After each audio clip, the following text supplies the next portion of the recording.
morning, good afternoon, good evening. Today is the 1st of May, Workers' Day.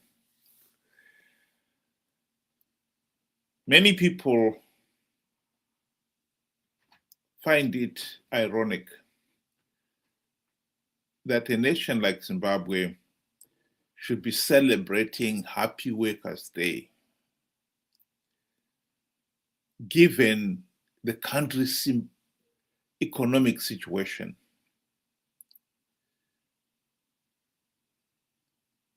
Zimbabwe has had 80% plus unemployment rates for the last 20 years. The country in 1980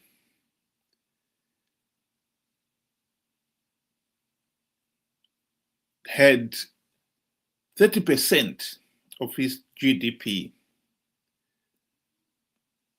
contribution from industry. That has since dropped to probably less than 10%. Many of the country's industries have all but closed. And sending the unemployment rate soaring to the dizzying 80% plus.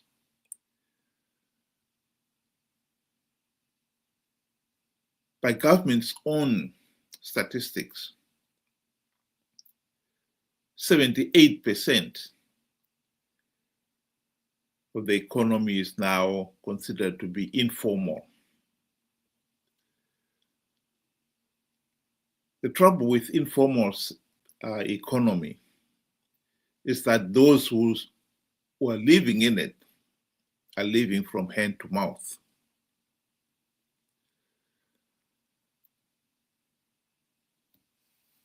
They are into selling, buying and selling. They hardly produce anything more. A country that used to produce so many goods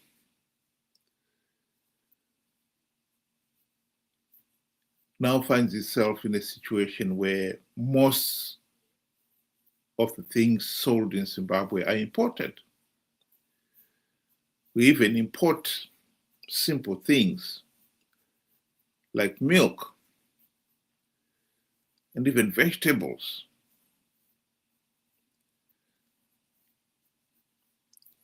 And we import a lot of produced goods, mostly from China, including trinkets. People are just buying and selling. There's very little production going on there.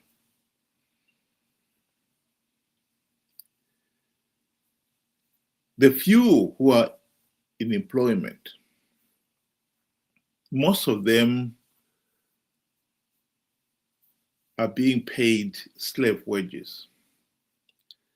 If you look at our teachers and nurses particularly,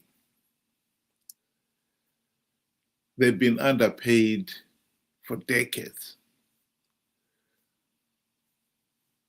Most have had to leave the country for greener pastures. And so our health service and education services have all but collapsed. That is the tragedy of Zimbabwe.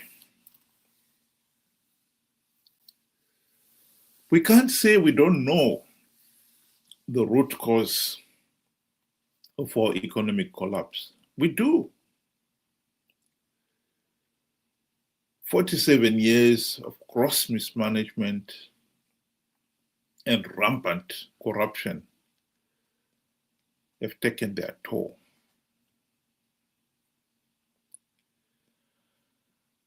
Here is a video clip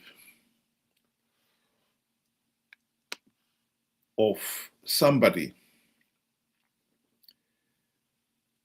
explaining why other nations, like those in the Middle East, are doing so well. You know, a lot of people wonder how Dubai became a very big, famous, and rich city. You see, if you're comparing with Nigeria, listen to this. Nigeria has oil before than Dubai. It's a history. They are more rich than us. They have agriculture, they have mining, they have everything. You name it, they have it. Am I right or wrong? When you have a true leadership, which we have nothing, but we have everything because we have the right leadership.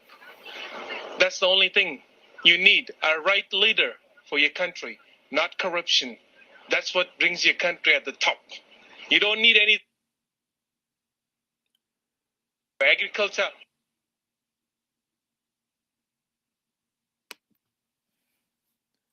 Well, we can't deny it.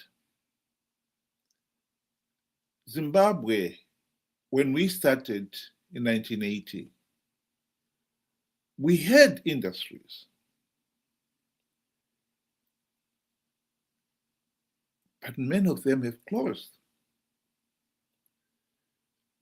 Zimbabwe's agricultural production was one of the best. We're competing on the world market with nations like America in terms of producing quality tobacco. The nation was able to produce enough to feed its own people and they have surplus for export. We're the breadbasket of the region. And now we depend on imported food. In many cases, food aid, because we're failing to produce our own.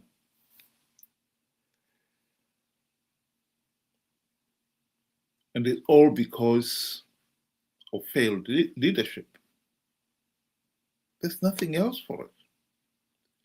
That is the reality.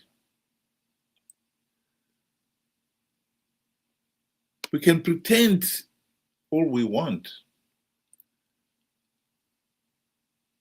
that the country is doing well. The truth of the matter is, it is not.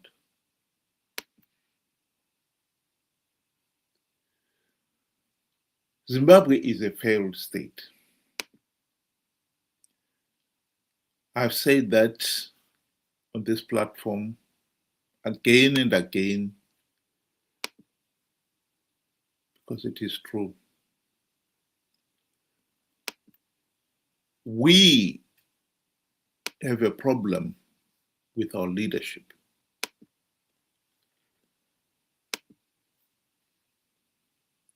Having all this rich agricultural land, a vast array of resources, it's all very well, but it hasn't solved our problem of bad leadership. Here is the former British Prime Minister Margaret Thatcher speaking on the issue of poor leadership.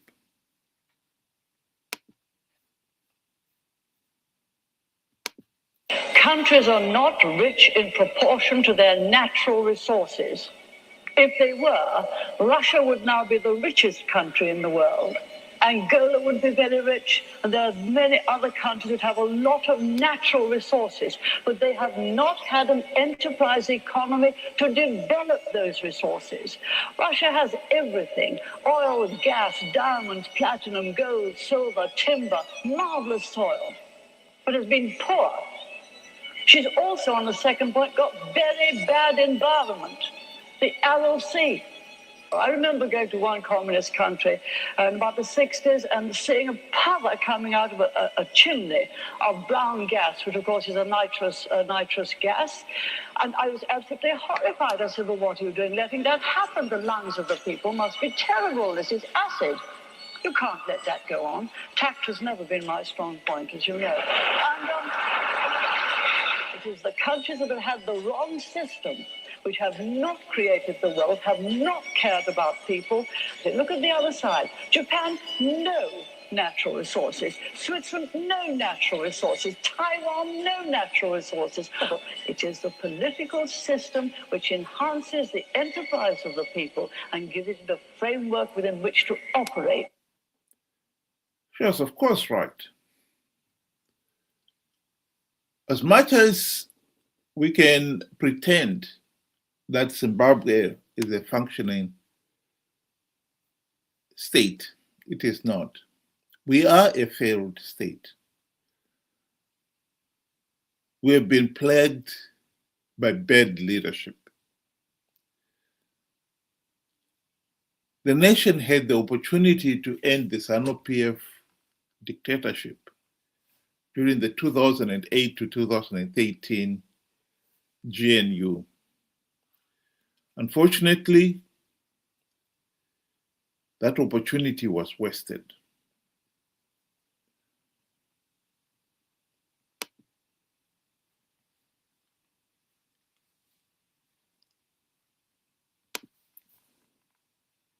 The opposition, led by Morgan Tsvangirai, failed to implement even one token reform. And the country ended up where it is. We've been stuck with this corrupt, incompetent, and tyrannical ZANU-PF dictatorship for the last 46 years and counting. As long as we do nothing to end bad governance, this country will be going nowhere. That is the tragedy of Zimbabwe. All we can do is go round and round in circles.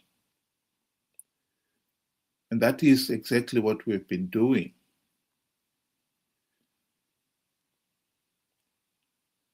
Going round and round in circles. This disappointing that we should be talking of Workers' Day, Happy Workers' Day, in a country where most of us, overwhelming majority of us, particularly the young, have yet to be formally employed. To earn a wage that's enough money to meet their day-to-day needs and put some money aside. Most people are just living from hand to mouth. That is what working in the informal sector means. Happy Workers' Day to the few, even lucky enough to have a job, even when it means it's not even enough to pay for their basic needs.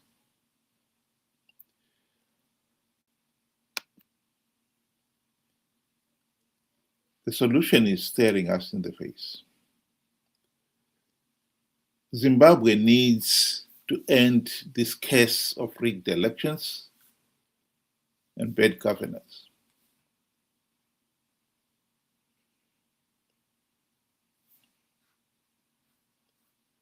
It is not a magic solution. We need it. Think about it. Thank you very much. Have a good evening.